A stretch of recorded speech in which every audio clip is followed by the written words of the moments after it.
In the next 10 minutes, you're going to learn the one thing that is preventing you from making $10,000 per month from someone that has literally been in your position with $0 and no idea how to make money online. And you've been lied to because you open up YouTube or social media and there's a million ways you can make $10,000 per month and everyone's telling you different things and it's overwhelming. And I know that because I've been there before. So this is pretty much the one thing that if you master, you can have anything you want in life. And I truly believe that because it did it for me personally. So that's why I'm so confident in what I'm going to be explaining if you keep watching. So obviously you don't need obviously you do not need a degree. I did not go to university. You don't need any experience because once again, I started with zero experience. You're going to learn as you go. You don't need any skills. And this works no matter what you're selling. If it's done for you in terms of an agency model, maybe you're selling AI solutions, consulting, coaching, doesn't really matter. This works and it's one thing that you need to get very, very right. And if you miss out on any of the steps I give you, it's just going to be making it way harder for you and I don't want that to happen. So here is the exact timeline of me and when I made my first $10,000 per month. So you can see that this was pretty much one of my first clients, I believe. I had a few like smaller gigs on Upwork in terms of like editing and just general like ways of trying to make money online on Upwork. But this was, yeah, I think the first payment on Stripe or one of them. And yeah, that was a 1K payment. You can see this is, I think, 2023. So a few years ago. I think I was either 19 or 20 at the time. And I pretty much went from like maybe a few thousand per month to, if you, I don't know, you can pause this if you want, but to then in July, so this is May, making like less than a few thousand per month, but then going to literally about 15 to 16, $17,000 per month the next month. So this happened very quickly and it all came down to this one thing. Now, if you wanted to make $10,000 per month, it is actually surprisingly simple. It's not easy, but it's simple. And keep watching because you need to understand this one thing. So to make $10,000 per month, you obviously need 100 people to give you 100 payments. That's one way to go about it, in my opinion, the hard way. Or you could get 10 people to give you $1,000, a bit of an easier way.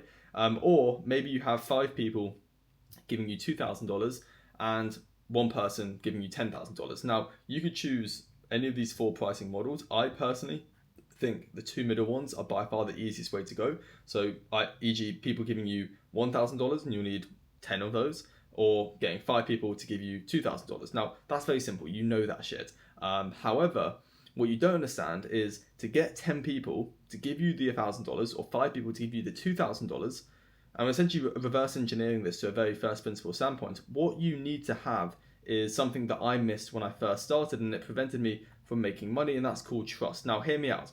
I'm going to be explaining why this is so important and how all billionaires have pretty much abused this thing called trust to just make as much money as they want, like infinite amounts. So just to show you that I know what I'm talking about and I've had, payments of these, things, you can obviously see that I've been doing this a while. $3,000, $2,500, $2,000, $2,500. It goes on and on. I've helped a lot of people, and I've done a lot of services for these kind of things. Some done for you, some done with you, and this is how you go about it. So if you aren't aware, and keep watching because I'm going to explain how billionaires literally use this.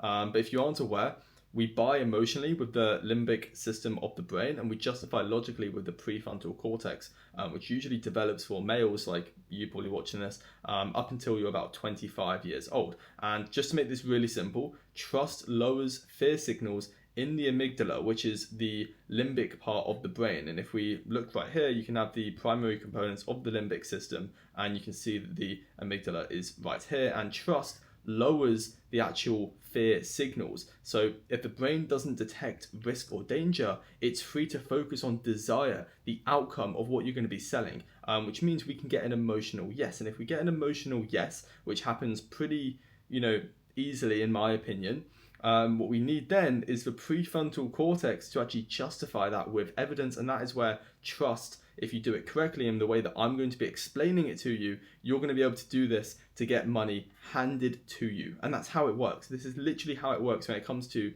the brain and the psyche and how people make decisions. Okay, this is as kind of raw as I can go to the very basic level, so you understand just on a psychological level how people actually give you money. But if we develop on this, Charlie Munger, who I believe was worth about $2.6 billion when he sadly passed away 2 years ago, he had a quote and he said, "Trust is the greatest economic force on planet Earth." And that is from a billionaire. So if you don't believe me, and you don't believe that this thing called trust can make you $10,000 per month, then I don't know what to tell you, right? These are billionaires. I'm going to be explaining how they actually use this even further and how you can use the same principles to make your first $10,000 per month, no matter what you're selling, no matter who you're helping.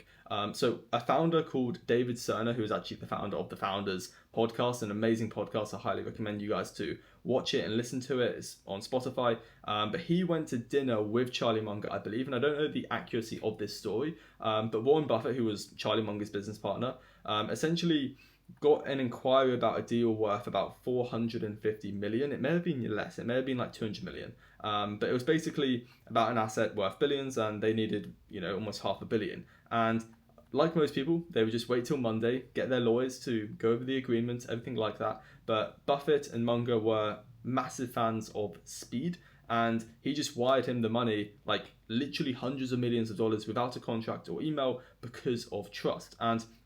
And if you're in the world of business, which you're trying to make money, you're trying to grow a business, you're trying to just develop, I don't know, a better life for yourself, then you are dealing with the art of public relations. And I'm going to go even deeper on this right now. So you have to understand that these are billionaires who are talking about the importance of trust. And I'll give you an example on how trust is so important when it comes to deal making, and that is what you are doing. You're trying to get someone to give you money in return for value. But if we go deeper, we have Napoleon. Napoleon, by his late 20s, had conquered nations within Europe. And if you keep watching, I'm going to be explaining how you can actually implement the same tactics that these emperors literally used, to build trust within a certain market. And it's some very, very fascinating things. So keep watching. But long story short, Napoleon, who, as I said, conquered nations by his late 20s, was a master of public relations. And public relations, it's a very easy level in case you're new to business and you don't understand what public relations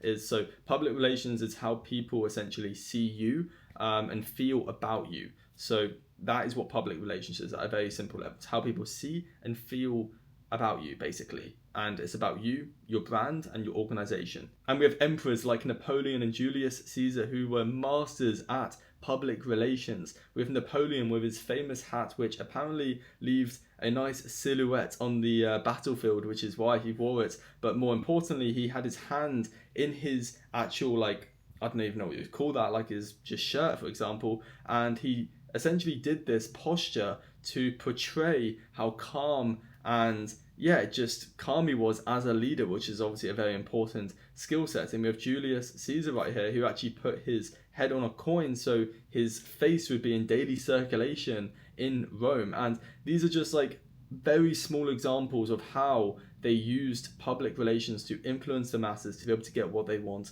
and do what they want as emperors. Now, I'm not sure how accurate this quote is, but Napoleon said something along the lines of, "Public opinion is a mysterious and invisible power, yet without it nothing stands, and with it everything is made easy." So I've talked about how Munger stressed the importance of trust and how people want to deal with good people.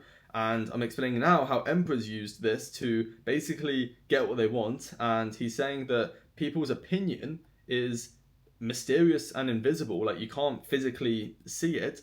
But without it, nothing stands. And with it, everything is made easy. So what we are dealing with here is perception, how the market perceives you. You want to make $10,000 per month, but how does the market perceive you? And what I didn't learn when I first started, or I didn't know when I first started, was the importance of how a prospect perceives you before meeting with you. And that is way more important than what you do on an appointment. So let's say hypothetically you run a book a call funnel. So you could send a message to someone, you could have some form of traffic, some form of attention around you, which funnels to a booked appointment, which could be on Calendly, it could be on a different appointment scheduler. But what's important isn't what you do on the call, it's what they think of you before they actually jump on that call. And that is what I'm going to be explaining next. So does the market trust you? Does it perceive you in a positive way? Or does no one even know about you? And that's obviously a very important question to ask yourself. And I'm going to be explaining in literally 2 seconds how you can get the market to perceive you. And just to give you some more, I guess, recent examples of how pretty much all billionaires have done very well because of their story. So we have obviously Richard Branson here, and he built Virgin by making himself the story and on his adventures, risks, and things like that. He proved that people buy you before they buy your service, and that's like very, very important to understand. If like an investor is going to invest in a company, if a client is going to invest in you or your company, they're investing in you first and then the product. That's something you really need to understand. So here we have the founder of Starbucks, and Schwartz basically grew up, as you can see, in poor Brooklyn housing project, and he discovered Italian coffee house culture on a trip to Milan, and he explained that story. And on the right, we have Ralph Lifshitz. That is his actual name. That is Ralph Lauren. He actually changed his name to Ralph Lauren because he got bullied in school, apparently. Plus, it's just a way better name, Ralph Lauren, than Ralph Lifshitz, but is what it is. And once again, he grew up selling ties. He loved ties. He loved wide ties. I don't know why he loved wide ties, but he loved wide ties. And he originally just started selling that. He did work for a boss, but his boss was quite closed-minded. It didn't see his, I guess, creative nature. He used to dress very differently to everyone else, and he didn't really like that. So he eventually said, screw it, I'm going to create my own store called Polo. And I think that was introduced to him by a friend because a friend was like, look, polo is like a sport that rich people play, and obviously he wanted to kind of sell that imagined lifestyle. And that is honestly what you should be doing with your offer. But long story short, let's get back to the thing on how you can actually do this for yourself, how you can build an empire, you can make more than $10,000 per month, because we've had emperors do this, we've had billionaires do this, I do this by creating assets and everything. But long story short, you can write this down. It's called the Crown Framework, and if you do this correctly, you're gonna have a crown. But long story short, character first. Lead with who you are before what you sell. So once a day, just share your values, share your opinion on something, share your, I don't know, like just beliefs essentially.